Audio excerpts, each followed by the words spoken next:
Labadiena, gerbiami visaginiečiai. Kadangi matau didelį sujudimą dėl Rusijos federacijos dokumentų, kurie užduoti Rusijos federacijoje, vertimo ir civilinės metrikacijos skyriuje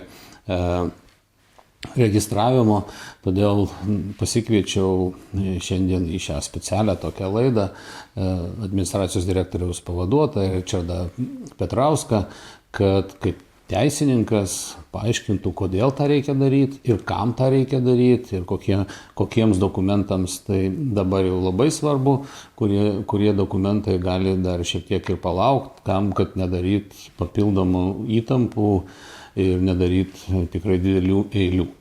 Tai, Ričardai, prašau, papasakokite, kodėl tuos dokumentus iki sausio 21 dienos reikėtų išsiversti ir registruoti pas mus ir kurių tikrai dabar dar skubėti nereikia. Norėčiau paminėti, dėl ko čia atsirado tokia priežastis ir žmonės pradėjo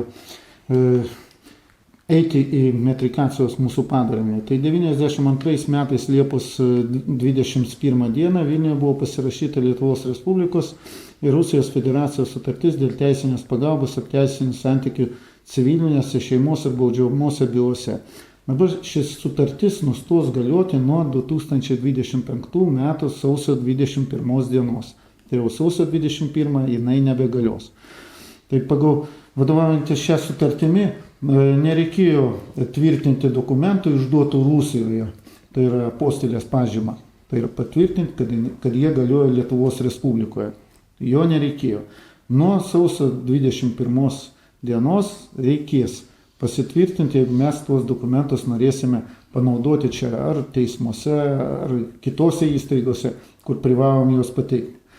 Tai dabar noriu pabrėžti, kad čia sutartis su Rusijos Respublikai. Ir dabar, ką daro mūsų civilinės metrikacijos skyrius, jie įtraukia į apskaitą civilinės būklės aktų registravimo taisyklių nustatytą tvarką šios dokumentus, visus, kurie išduoti yra ir Rusijoje, ir Kazachstane, ir Baltarusijoje, ir kitose šalise. O Lietuvos piliečiai pagal Lietuvos Respublikos civilinės būklės aktų registravimo įstatymą yra įpareigoti tuos dokumentus pateikti į metrikacijos mūsų, ne tik mūsų, į metrikacijos skyrių.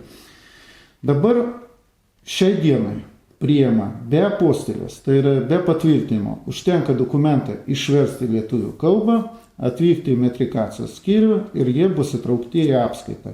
Tai yra nuo 21 dienos, jau nuo 21, dar pabrėžiu, kad tai nebūtų tokio ažiotažo paskutinę dieną, sausio kitų metų. Jau sausio metų. Tai nuo 21 jau metrikacijos skyrius negalės į apskaitą jos įtraukti be apostilės, tai yra be patvirtinimų kompetitingų, kalbam dabar apie Rusijos federaciją, kompetitingų Rusijos federacijos įstaigų.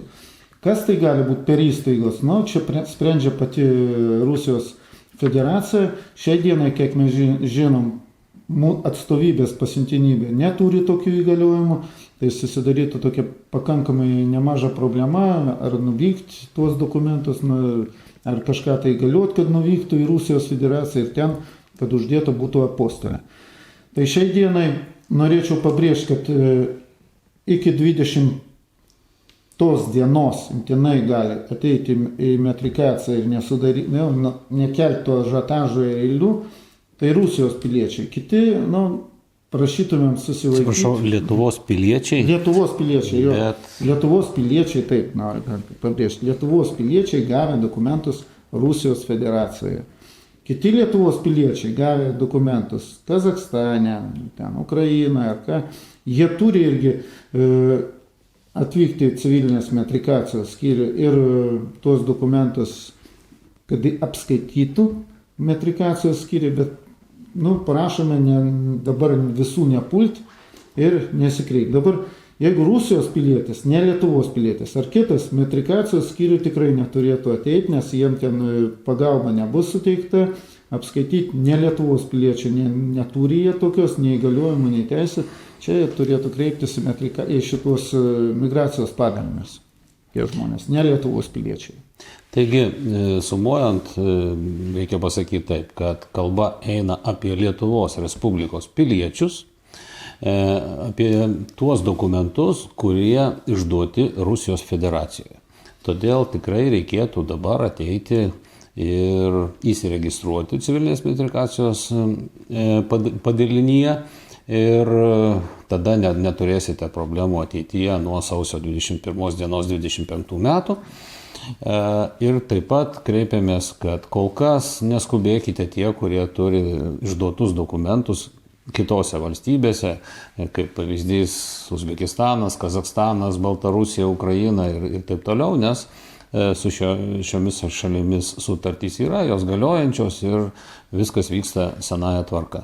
Kalba eina apie dokumentus išduotus Rusijos federacijoje, kadangi būtent su Rusijos federacija nuo sausio 21 dienos 2025 metų tarpusavio pagalbos, teisinės pagalbos sutartis, jinai ten didelį pavadinimą turi, nebegalios.